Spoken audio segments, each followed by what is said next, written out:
Roger নামে একটি দুষ্টু কুকুর ছিল। সে সারাদিন দৌড়াদৌড়ি করত আর খেলতো। তার চোখে ছিল ঝিলমিল দুষ্টু আলো। গ্রামের সবাই তাকে খুব ভালোবাসতো, কিন্তু তার দুষ্টুমি কখনো কখনো সবাইকে খুব বিরক্ত করে তুলতো। রজার মাঝে মাঝে বাজারের দোকান থেকে ফল ও মাংস চুরি করত। স্কুলের বাচ্চাকে প্রচণ্ড ঘেউ ঘেউ শব্দ করে ভয় দেখাতো। আবার অন্য কুকুরদের সাথে ঝগড়া তো ছিল তার নিত্য নৈমিত্তিক ব্যাপার।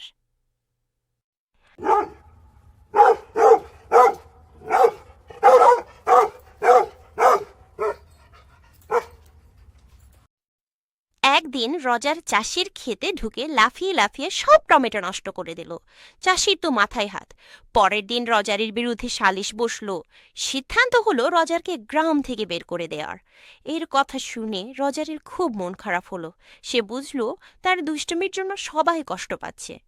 পরদিন থেকে রজার সম্পূর্ণরূপে বদলে গেল।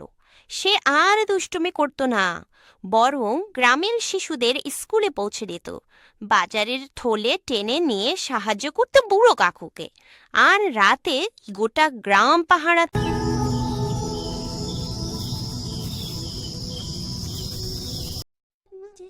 একদিন রাতে চোর ঢুকেছিল গ্রামে, কিন্তু রজার চোরকে দেখে জোরে চিৎকার করে সবাইকে জাগিয়ে দিল। গ্রামের লোকেরা দৌড়ে এসে চোরকে ধরে ফেলল। সেই দিন থেকে রজার হয়ে উঠল গ্রামের সবার প্রিয়।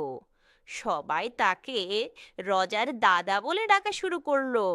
দুষ্টু কুকুর থেকে সে হয়ে উঠল গ্রামের পাহারাদার হিরো। বন্ধুরা, এই গল্প থেকে আমরা কি শিখলাম বলো তো? আমরা শিখলাম কখনো কারো ক্ষতি করা ঠিক না।